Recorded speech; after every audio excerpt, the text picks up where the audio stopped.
Batman has always been a Batman has always been a character of limited colors. His first appearance and up to today, he has essentially three: a dark, a slightly less dark, and yellow on his belt. In his early comics, the cape and cowl were black, along with his boots and gloves, with blue accents and shading on the underside of his cape. While essentially the template for Batman throughout the years, his design and color have varied to match the tone of the stories that he was written in. Early Batman was both a murderer and a gun owner, probably donating much of Bruce Wayne's fortune to the NRA. By 1943 saw Batman in his first screen role, appearing in a suit similar to the comics, though the black and white nature of the television left the character in a world of two-tone costuming. 1954 brought the comic book code, after moral outrage and a flawed academic writing on the impact of comics on the youth, pushed for change and censorship of the industry. Batman stories became more light, and his design shifted with that. Jerry Robinson added depth to the shade of the cowl by introducing blue into what was a flat design. In 1963, Dick Sprang put eyebrows in the face for expression, a design that was included in Adam West's costume in the extremely popular 1966 show and film. When Batmania faded, DC was left to attempt to continue selling stories involving an unpopular character, one that most people saw as campy and childish. Neal Adams brought life to the character in the late 70s after the comic code had ceased to be acknowledged, and wrote the character into more serious scenarios involving violence and sexuality. He also added something unique to the prior black and white. He also added something unique to the prior black, white, and gray design of the suit: long ears. The character was still mostly dismissed by those outside of comic audiences until 1988's The Dark Knight, now known as The Dark Knight Returns, which provided the character with two costumes, one in blue and gray, one in blue, gray, and yellow, and one in black and gray.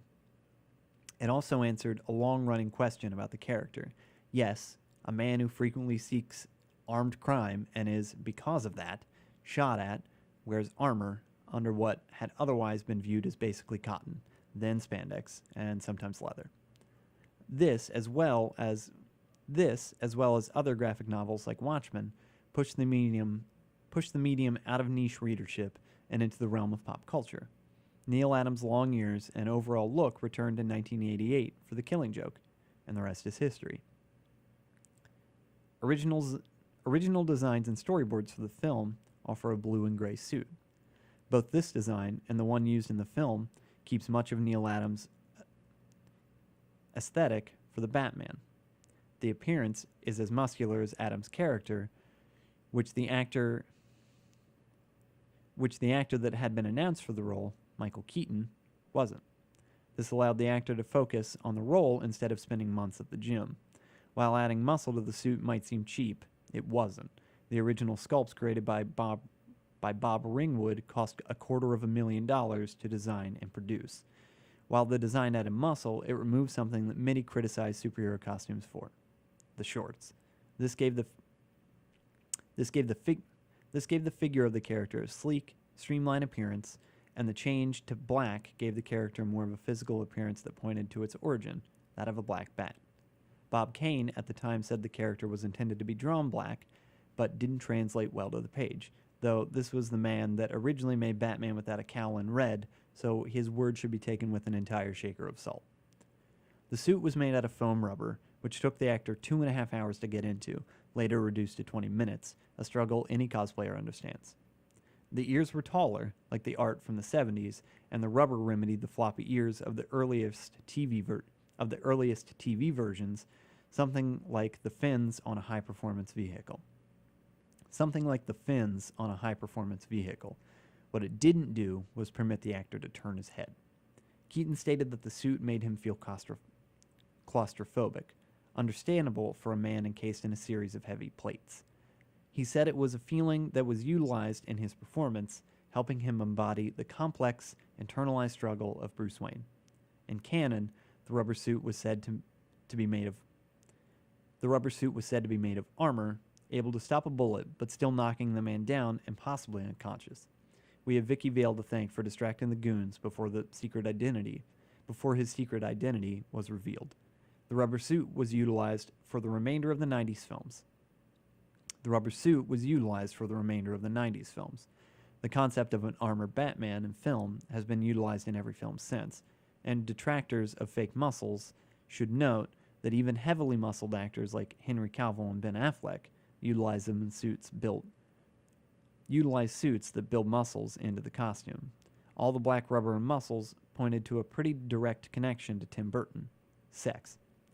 Aren't comics all about sex anyway? Burton asked. Teens like them because they tune into a sexual fantasy at the exact time that they're going through puberty. Bob's design was less an outfit and more of a complete bodysuit. It wasn't tights and underwear worn on the outside, but a complete operatic costume to overstate the image Batman has of himself.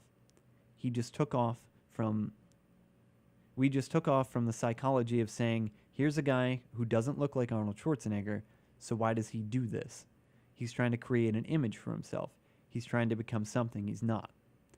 The design also added something else sexy: makeup. Despite Bruce removing his cowl in comics, he had somehow also been shown as having little definition around his eyes. Often, he was reduced to white where his eyes would be, and black everywhere else. This logical leap was made canon in Batman Returns, where Bruce tears his cowl and he has makeup removed with it.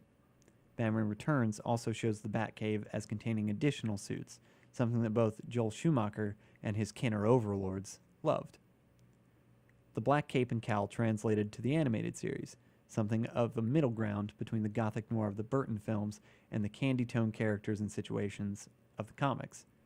It didn't get brought into Batman Forever or Batman and Robin, which instead used a blue tone over the dark suit. The comics took note as well. While inconsistent, after the run of Azrael playing Batman, the character utilized a black and yellow outfit in the Troika comics throughout the 90s. This was a note of how influential the films had been to the comic universe.